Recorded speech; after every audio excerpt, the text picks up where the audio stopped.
Hello, this is Theodore, and this episode I kind of want to call Creatively Challenged.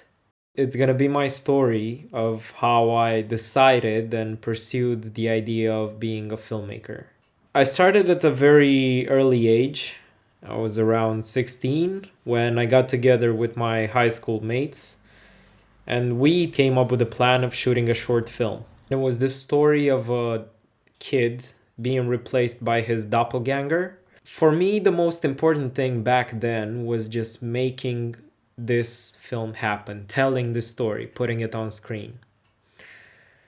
I feel like nowadays, people who get into filmmaking, especially the ones that follow YouTube, go in it for the wrong reasons because they want either followers on Instagram or they want to have views on YouTube, and it's all content tailored to just entertain but not necessarily inform. And that kind of happens also in the field of cinematography, cinema, cameras, all those people that are going to teach you exactly what is required, what's the best gear on the market, what's most important to have top three features of your gimbals.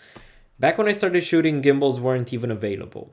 All right. And the camera I was using to shoot that short film was a Nikon D3100, which didn't even have manual control. Manual control is crucial. That's something that you need to have in order to take control of your images. But I didn't even have that, yet I wanted to put a story on screen. And the same passion kind of stuck with me for, I don't know, until now, and it keeps driving me. So I want to make this video just so you understand what cinematography is. You get a better grasp of how you can learn it. There are certain steps that everybody has to take in order to at least have a shot of being good at it. I'm gonna try and compare cinematography with language. Nobody in their right mind, when they are trying to teach you a language, is gonna tell you that aggrandize is the first word that you have to know, right? And it would be quite ridiculous having somebody using it with only very limited knowledge of the rest of the vocabulary. In my opinion, most of the videos you're gonna find nowadays on YouTube are the equivalent of aggrandize.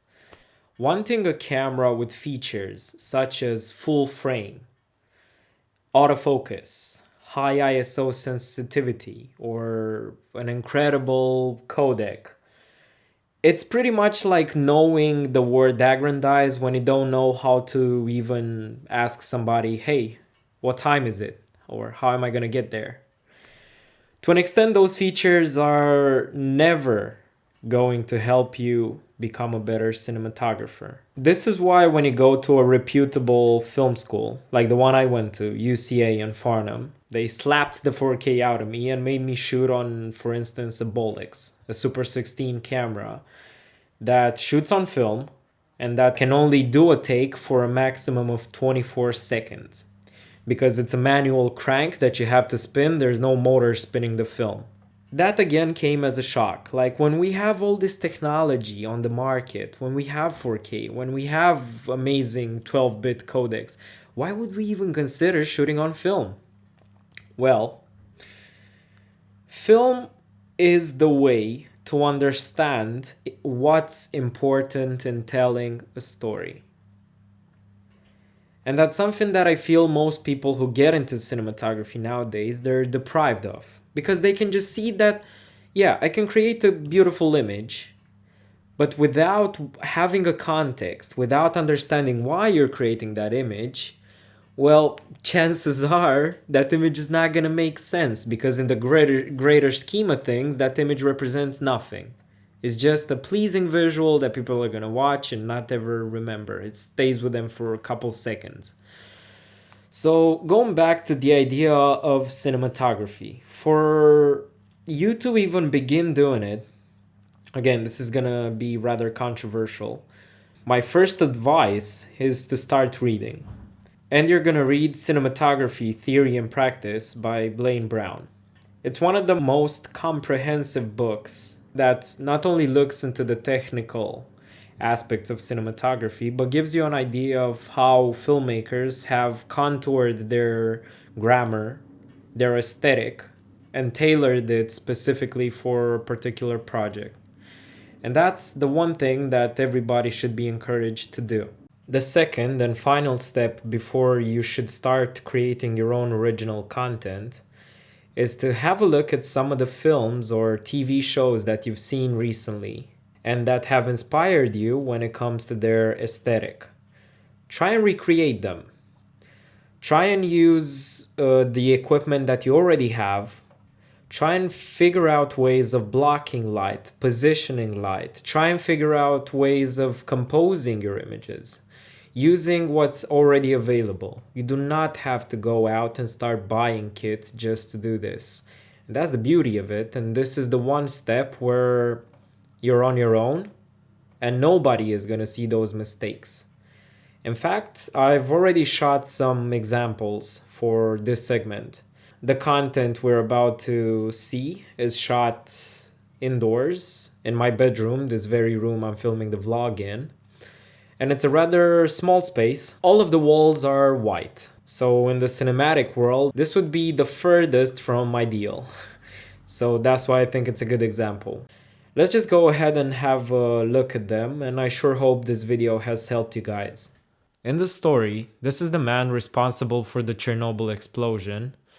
He's currently sitting at the window overlooking the mass destruction he's caused. As you can see, the light is solely focusing on his expression and completely isolates him from the background. The composition makes you feel anxious as he is looking at the shorter side of the frame. For this example, I'll use a small 1x1 LED with 4 layers of diffusion in order to fill the frame with a rather soft light. The key is a small Fresnel with barn doors that allow me to cut the light into shape. After the color correction, here is the final look. Of course, it's not identical to the one in Chernobyl, but I tried my best to get it as close as possible. The second shot I actually found in 2 different productions. As you can see, there is a clear separation of the subject from the background, which is created by isolating the light on the subject from the one cast on the background. Let's have a look at my shot. I used an SL60W reflected off the ceiling just to give the room a bit of fill in the background with a soft light. While for the subject, I mounted another SLW60 with a gridded 3x1 softbox. The quality of the light on the subject is slightly harsher and therefore allows you to have good separation even in such a limited space. Add to that a bit of motion and it could be used for, say, an establishing shot. Here is another example. This one is inspired from Prisoners. It's another great example of how you can create separation in a small space. For this, I've used the SL60W with a 3x1 soft grid placed above and slightly behind our subject. A small 1x1 was being reflected off the wooden floor just out of frame on the right side. In the background on the hallway, I placed another 1x1 LED reflected off of one of the walls. The last example is inspired from Sex Education, a Netflix original. For the key, I've gone back again to the 3x1 grid, and the back is lit by a strongly diffused 1x1. And it being shot in the daytime, the window is another source that is significantly less powerful than our lights, but it does serve us well as the background for this shot. Now that we've looked at the examples, I strongly encourage you to start playing with light. Ask one of your friends to stand in, and even if you don't have a budget, use practicals from around the house. Peace out, my friends. Go grab a camera, start shooting. Yeah.